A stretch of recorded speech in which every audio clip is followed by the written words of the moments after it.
Hello everyone and welcome back to another video. So today I'm going to do an update on my bog barrels. So this was something that I wasn't really going to do just because of how scruffy they're kind of looking this time of year. Plus some of them have, well, one of them hasn't established as well as the other.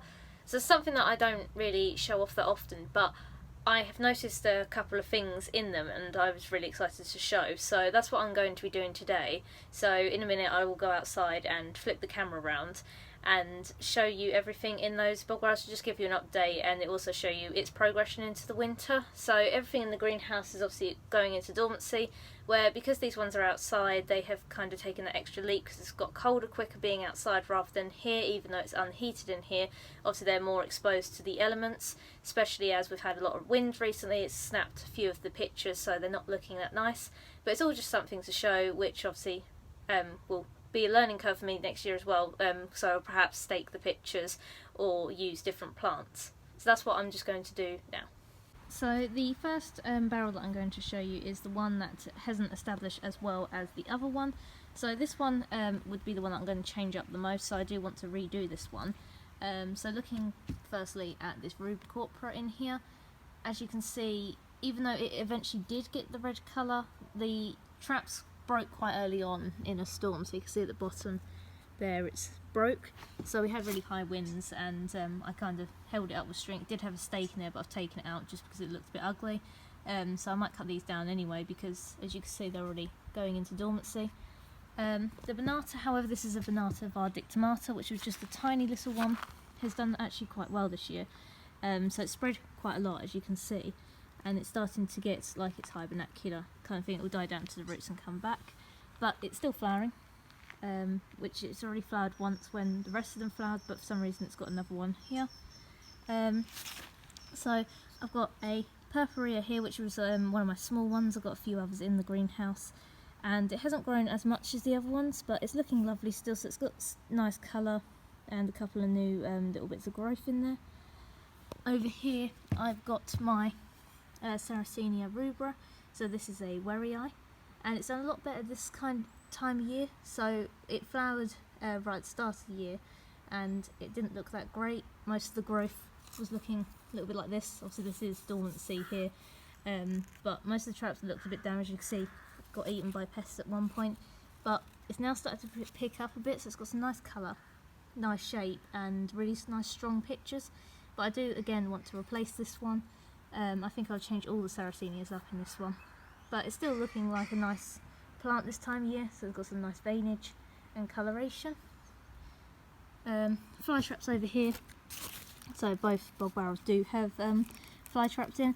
The fly traps in here are a bit small. I did use smaller specimens in here.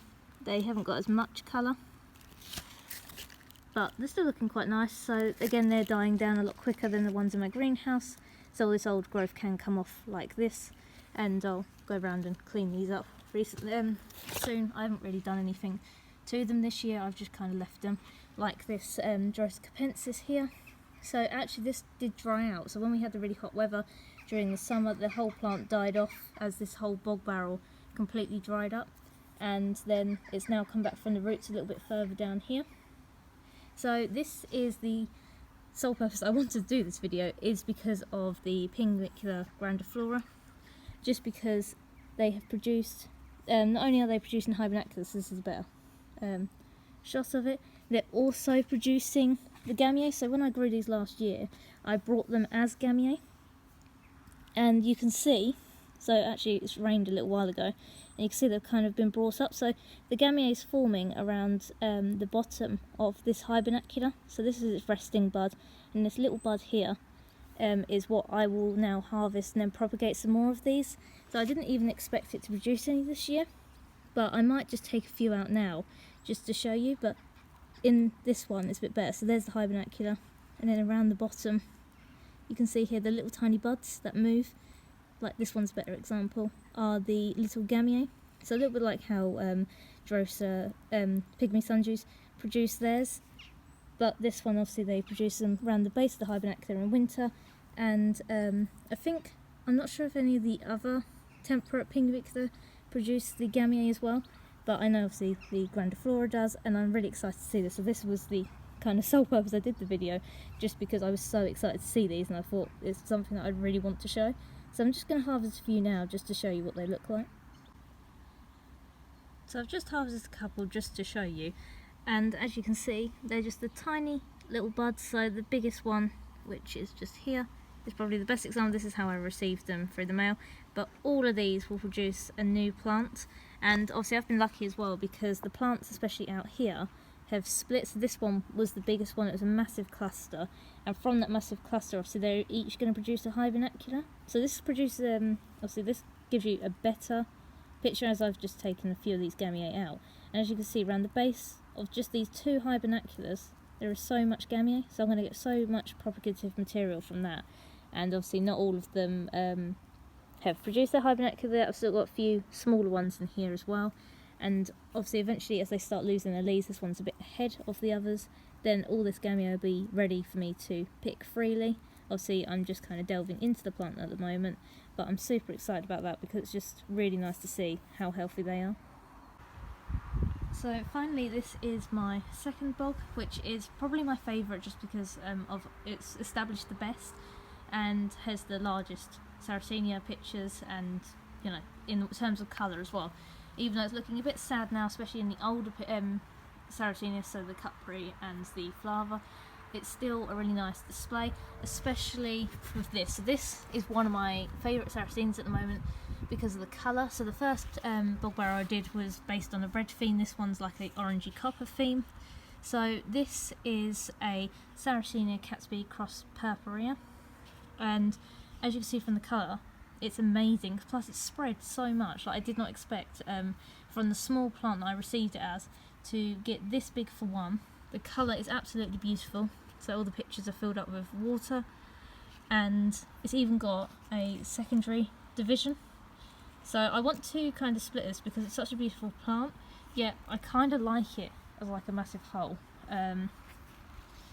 Over here I have got some, again, typical fly traps. So this one's a bit taller, so these ones got upright petioles, and these 2 down here are smaller. So as you can see, compared to the other ones in the first barrel, these have got better colour and better shape, so they're a lot bigger in their petioles and the leaves, and they're just better established.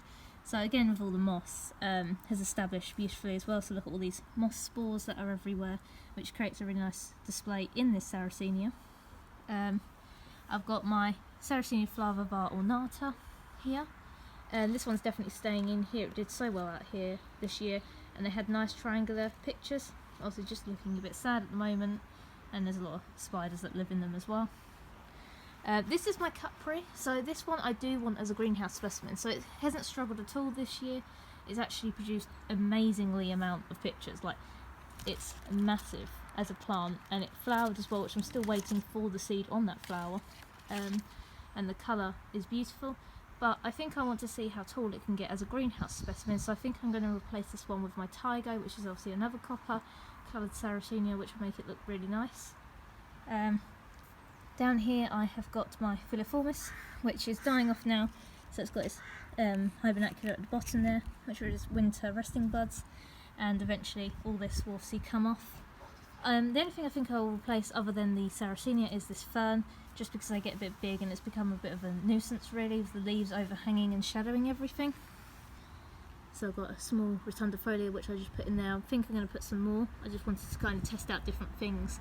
So these are all experimental to see what does the best outside, and then obviously I will replace the stuff that didn't do so well and see what did, and obviously add more of what did do well. And then from this Sarracenia Flava var ornata, there was some spatulata in the pot that it came with, and they spread quite nicely. So they've come all along here, they all flowered, which is obviously a nice display. They won't survive the winter cold, but they might still come back from the roots because of how, obviously while they do come back from the roots, being like a weed.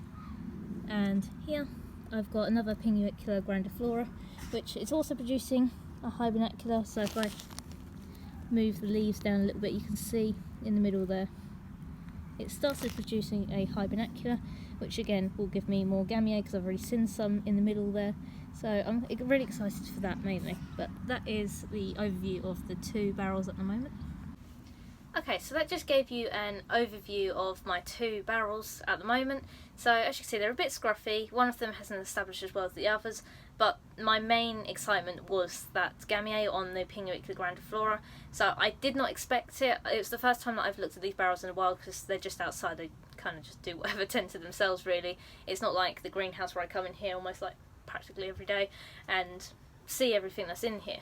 So it's really interesting and like a massive surprise, and I'm super excited to see them. So I can't wait now to go and sow the gemmae. So I'm going to go and harvest some more and pop them up. So I will keep them in the greenhouse over the winter as the gemmae, because I've noticed that as it rains, some of it has washed away, obviously being that small and not being rooted down. So I'm going to sow them in here, let them do their thing over winter, and then when springtime comes I will put them back outside, because I did have some that I kept in here. They just didn't do as well as the ones that were just left to do their thing out in the bog garden. They did really well, especially when it got really warm and dry in the summer. So there's a couple of times when the barrels dried out and I wasn't able to keep on top of watering, but they still did amazingly. They had no problems whatsoever. So I'm really happy that I've got some of those, and I can get some more, because obviously in the bog barrels I don't really have that many. I only have obviously the few that I managed to successfully propagate from buying the gemmae last year, and now they've produced their own. I am super excited to produce that next generation of them, and even the hybernaculus, just watching them form that and being obviously that mature is just amazing. So that's all that I've got to show today. So thank you very much for watching, and I hope you enjoyed this video.